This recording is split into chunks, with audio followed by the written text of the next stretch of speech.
Bad start, bad defense, bad officiating. Just about every single thing that could have gone wrong for Kentucky in their SEC tournament opener did.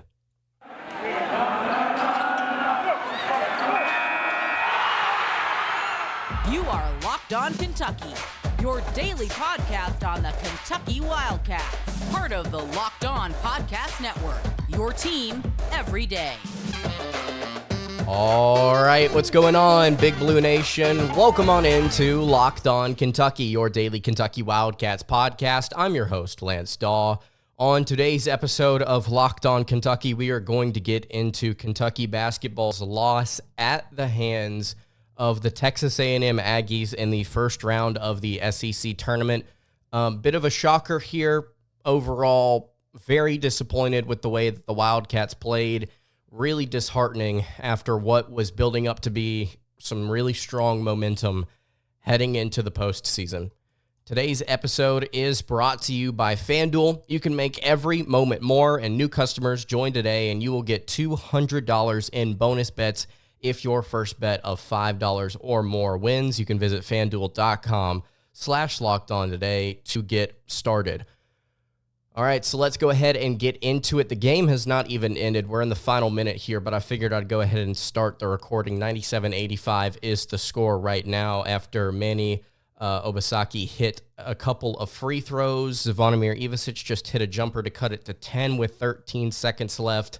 It has essentially been written. The book is about to be closed here on another very frustrating trip to Nashville for the Kentucky Wildcats.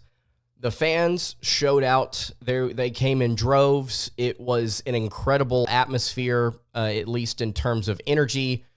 And Texas A&M came right out of the gate and punched Kentucky in the mouth. And after that point, Kentucky was never able to truly recover. At one point, they took a 1-point lead with 13 minutes and 15 seconds to go left in the first half. That would be the last time that they held the lead for the game, and Texas A&M did a little bit of just about everything that you could do to an opponent to beat them in order to win the game. 97-87 is going to be your final score here. 97 points. 97 points in their first game in the SEC, their only game in the SEC tournament from the Kentucky Wildcats. This entire season, the big man, the head coach, the number one best coach in America, top dog, whatever you want to call him, doesn't matter. He has been telling us for weeks, this team is built for March. This team is built to go on a run. He likes this team. He's confident in this team. There are just a couple of different things that they're trying to tweak, but this team, doggone it, they're built for the postseason, according to the big man himself. 97 points given up to an inefficient offense, a statistically inefficient offense. You gave up 97, almost 100 points, and yet you're built for the postseason. It was, there's no other way for me to put this. It was a worthless defensive performance from Kentucky today. One of the worst I have seen this season. The game against A&M, first go around in College Station, it was bad. Kentucky played bad defense. This, today, somehow eclipsed that. It was worthless, pitiful. It was almost as if they were traffic cones out there.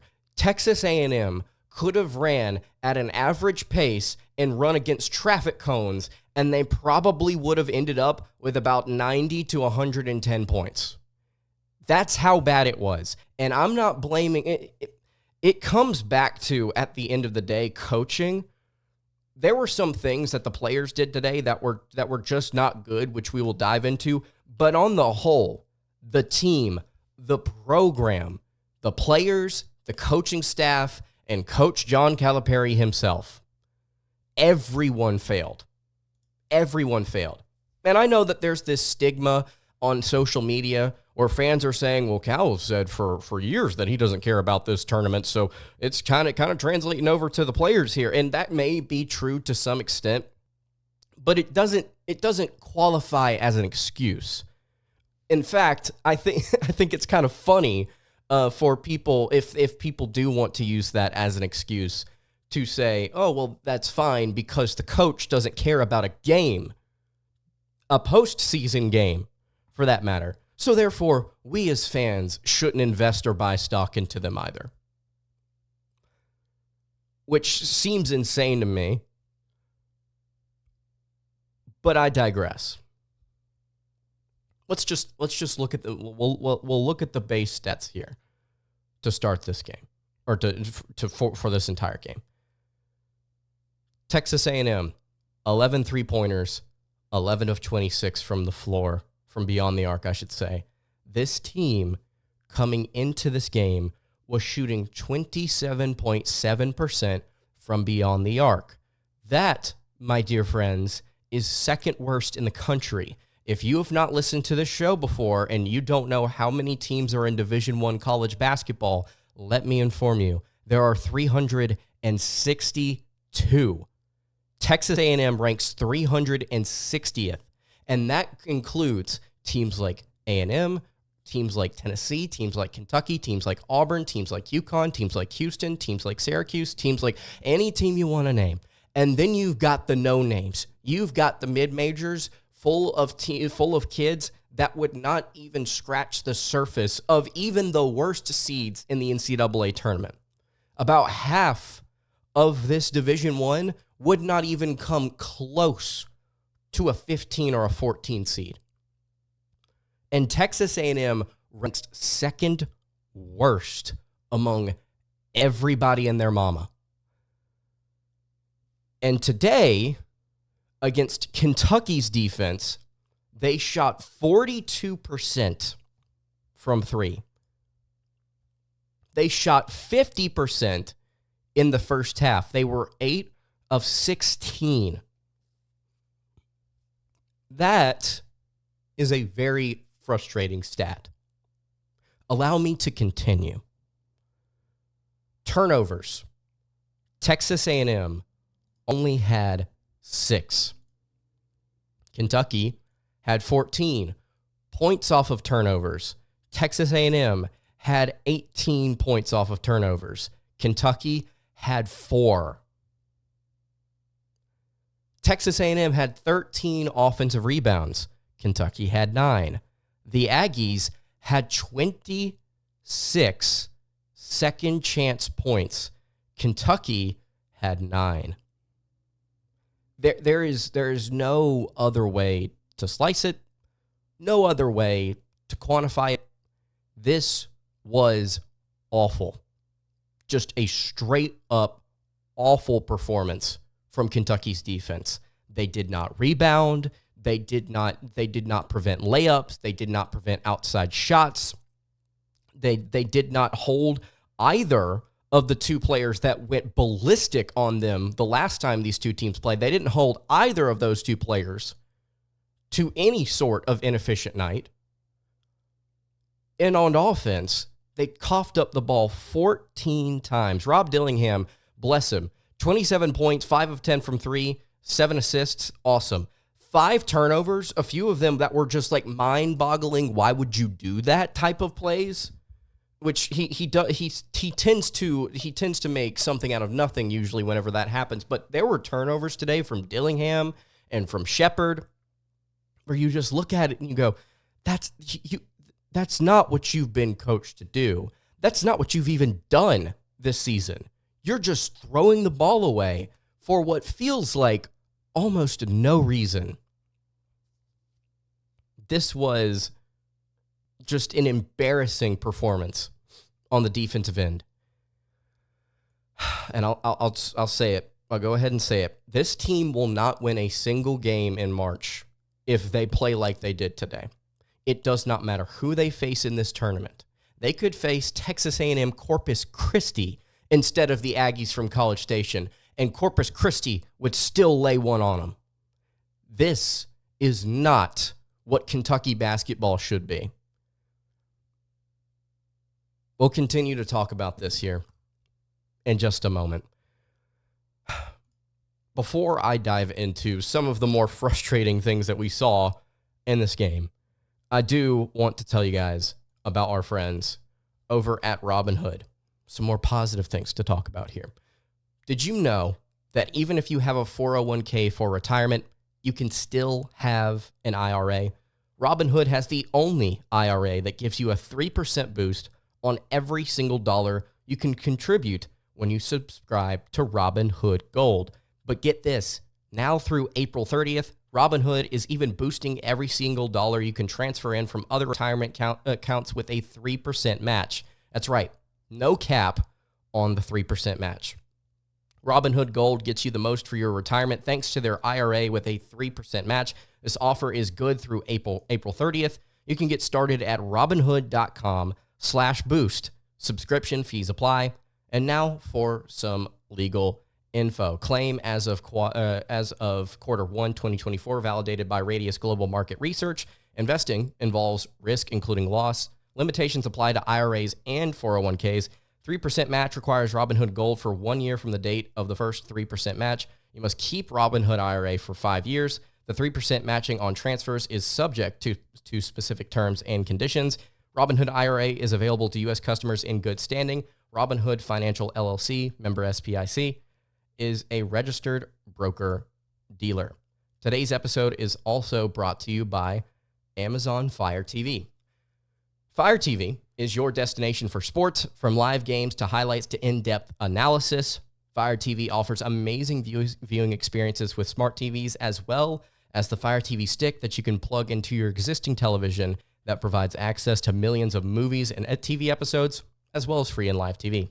Whether it's opening weekend for baseball or the college basketball tournament or Kentucky losing in the first round of the SEC tournament, you're going to want to have a Fire TV to tune in and watch the madness. Fire TV recently created Fire TV channels to deliver a constant supply of the latest videos from your favorite sports brands, all for free. That includes all of us here at Locked On and most of the big pro leagues and college conferences as well. Fire TV channels let you dive into all of the game analysis, highlights, and more to keep up to date on the latest in the world of sports. From March Madness, which you're going to want to pay attention to now if you're a Kentucky fan, NBA, MLB, and lots more.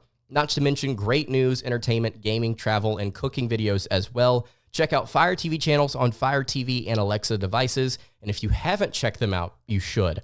Trust me on this. To learn more, visit amazon.com/LockedOnFireTV. That is amazon.com/LockedOnFireTV. All right, continuing along here on the Friday edition of Locked On Kentucky.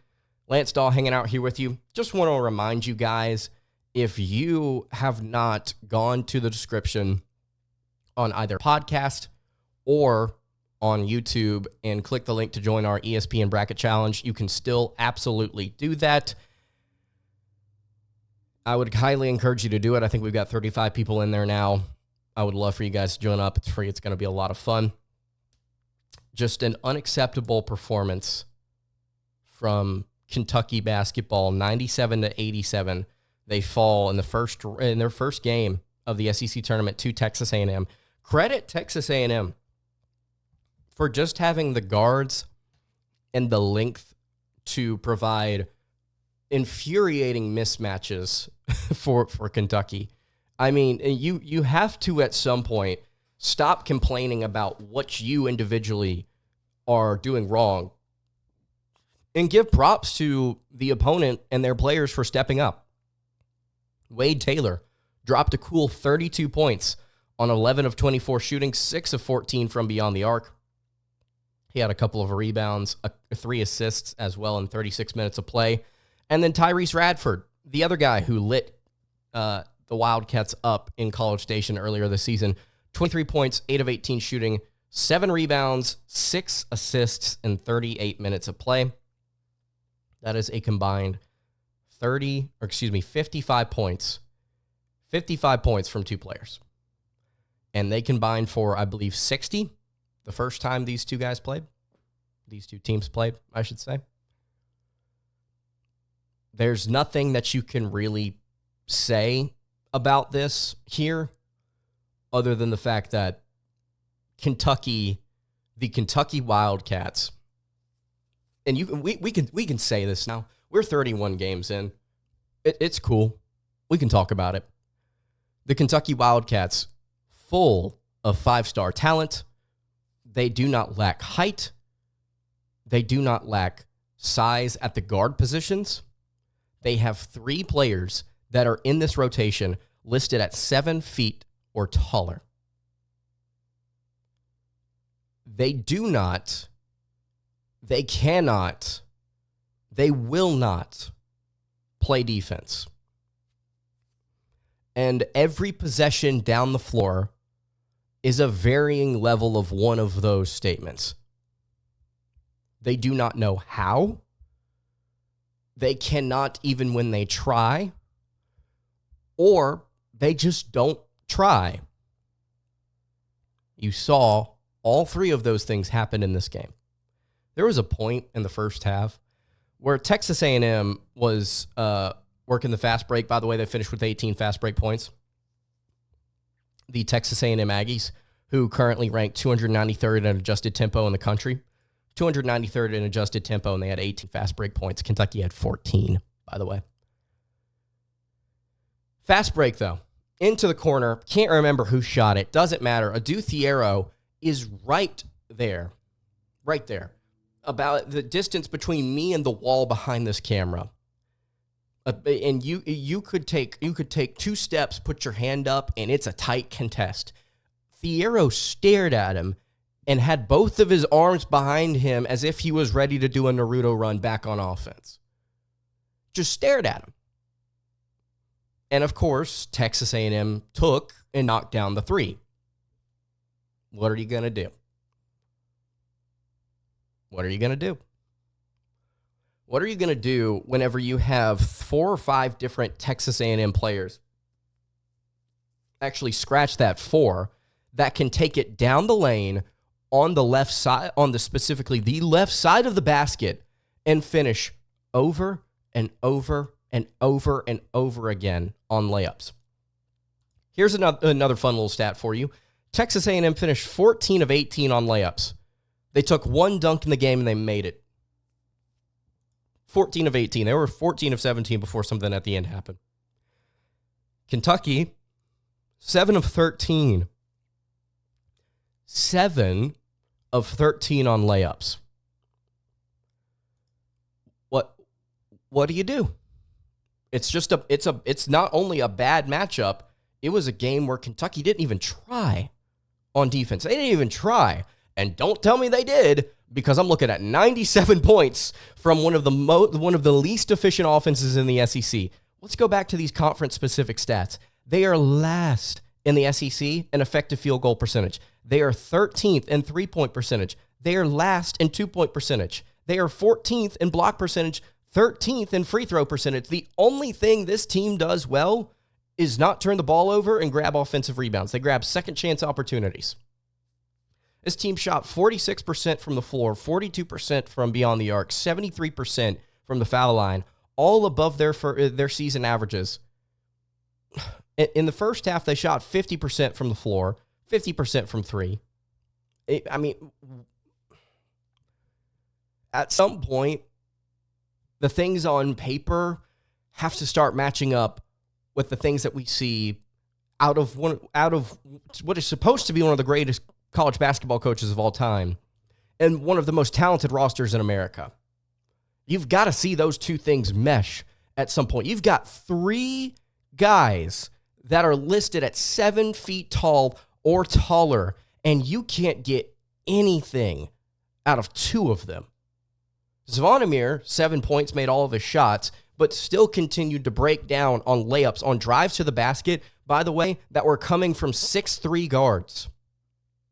7'2", and he could not do it. He could not defend. Ugonna Onyenso could not defend. Aaron Bradshaw, I think, played 2 minutes in this game, and then he got right back out. Trey Mitchell, bless his heart, who he's been hurt. He had 7 points, 9 rebounds. He did just about everything you could, by the way. He ended up fouling out, but he tried. I really liked what I saw from Mitchell today after him struggling. Good for him to step out there and really put some effort out there. But even he struggled at times defending. It's just what are you going to do? There's no answers. We are at what could be the last game of the season coming up next week. And there's nothing you can do. There is not going to be a change. This is what you are. We've been holding out hope. The Auburn game was supposed to be something that you could build on. And as it turns out, similar to games like this, it looks like it was just a matchup thing. And that's kind of what I'm hoping for. It's kind of what I'm hoping for when we get to the tournament. That you don't see another team like Texas A&M, who may not shoot worth a rip, but will do it against you. And if you play really bad defense, they're still going to take advantage of it. Doesn't matter if they shoot 28%, 27% from three. If you leave them wide open, yeah, they're going to knock some shots down. Just how college basketball works. They're Division I athletes. Pretty good ones at that. I'm really hoping that this is a situation where Kentucky can kind of rebound from this. By the way, speaking of rebounds, Kentucky lost the rebounding battle by 4, but those 26-second chance points, I mean, that just stinks. I mean, there's nothing else to say about that other than that just stinks. That's just rough. Another stat coming in here from myself, actually. I put this on Twitter. I think somebody said something similar, and I went and dug up something a little similar. Over the last 6 seasons, I believe that's 4 tournaments, right? For Kentucky, 5 tournaments for Kentucky. Over the last 6 seasons, Kentucky has won 2 SEC tournament games against Alabama in 2019-2020 season, and then against Vanderbilt in the 2021-2022 season. Both those teams were 2 games over 500. Texas A&M in this game, now 20-13 on the year. I mean, I am just so frustrated. I'm so frustrated with this one. I've got one more thing I want to talk about here. I want to talk about Kentucky's big 3 guards. Because if there's somehow something positive to take away from this, I think it's about that. Before I get into that, I do want to tell you guys about our friends over at Nissan. This week's March Madness bracket highlight is brought to you by our friends at Nissan. Each week, we're picking one team that stands out, a team that's pushed it further than the rest, just like any of the all-new 2024 Nissan SUVs. These guys were able to take it to the next level. The Utah State Aggies are obviously this week's Nissan Rogue. This team absolutely surprised us all with a powerful performance against New Mexico, giving them their first outright Mountain West title in program history. They say, win life, go Rogue, and that's exactly what the Aggies have done here. You can take the Nissan Rogue, Nissan Pathfinder, or Nissan Armada and go find your next big adventure. You can shop all different kinds of Nissan's latest SUV models at nissanusa.com. Again, that is nissanusa.com. All right, wrapping up the Friday edition, almost said Saturday edition of Locked On Kentucky. Whoa. Excuse me. Having a little bit of stomach trouble here. A little stressed after that game. I just want to throw this out here. Actually, before we dive into the 3-guard thing, and this will tie into it. I know we as fans tend to make a big deal out of officiating. We tend to dog it a lot, when in reality, it's probably not as bad as it's probably not as bad as we think it is, because there's a reason they have the job. It's more difficult than we think. And overall, most officials do a pretty good job at it. The Southeastern Conference does not have conference-specific officials. They have officials that officiate mostly in this conference, But we don't have SEC officials. We just have officials in college basketball. The ones that they keep bringing back to do officiating in this league, I'm not calling for jobs. I'm not even calling for names, not calling specific names. All I'm saying is there needs to be this offseason a serious evaluation of how they perform, not because of the fact that they're just not doing the job, because of the fact that in crucial moments they are extremely inconsistent. And it's to the point where you have to kind of push past, well, the job is hard. Well, it's easy to miss X, Y, and Z. It's things that they're watching.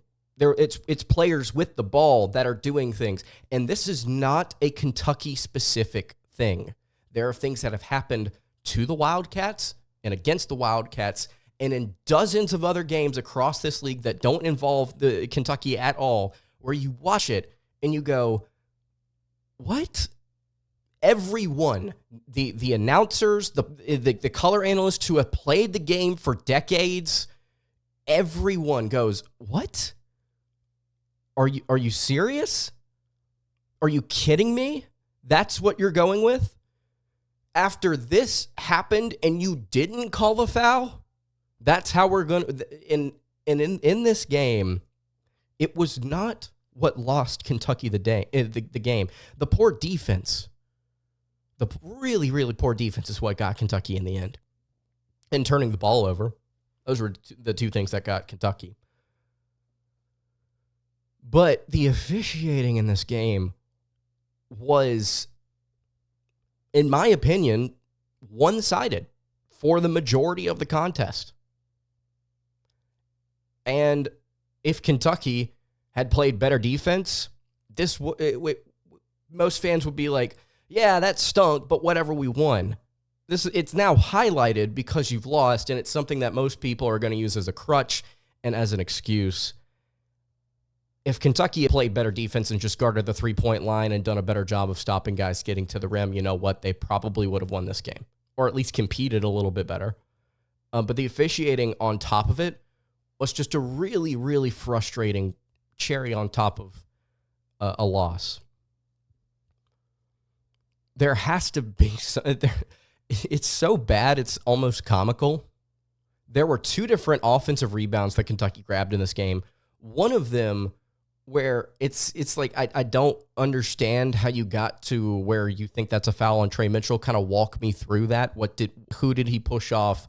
Okay, he didn't push off of anybody. Okay, so what did you see? Okay, there wasn't anything to see other than him just like grabbing it. So what part of the contact are we against here? And then on the other offensive rebound that Kentucky got from Reeves, where I believe, if I'm not mistaken, it was Radford, he jumped up and mistimed his jump, I think, and I couldn't tell if he flopped or he just legitimately like fell down after jumping and missing the board. But Reeves, who's standing beside him, goes straight up and gets it, didn't put a hand on him, didn't shove him, didn't touch him, anything. And they called an offensive foul on Reeves. And it's a really, really questionable call. Two really questionable calls after a number of questionable calls today where it's like, okay, Texas A&M defends Kentucky driving to the basket. Texas A&M bangs a Kentucky player on the shoulder. No foul call, block. Texas A&M gets the ball in possession. And then you would see literally like a minute later, A&M driving to the basket, same shoulder contact, same thing, foul called. And I'm not saying the officials are out to get Kentucky. I'm not saying Doug Shows is out to get Kentucky, although he has some fun when he officiates Kentucky games. It does get fun. I'll say that. I'm not saying the SEC is out to get Kentucky. I'm not saying the world is out to get Kentucky. I'm just saying for this conference and for college basketball as a whole, there needs to be they need to do better. Because it ended up fouling out Antonio Reeves. A couple of fouls that were just really, the 2 offensive charges. We saw charges in this game. That's something that I've not even brought up on the show this year. Hey, they essentially eliminated, by the way, guys, the charge, the offensive foul. They essentially erased it with the new rules that they implemented, which is fine, whatever. We saw 2 of them in this game on almost nearly back-to-back possessions. The first one was weak. You could call that fine. Most people are going to disagree and say that was not an offensive foul. The second one on Wagner was embarrassing. And it ended up fouling out Antonio Reeves. And it put him in foul trouble for most of the game where he didn't play. He had 13 points on pretty good efficiency. 4 of 7 from the floor, 2 of 4 from deep, had a rebound and an assist. 18 minutes, though.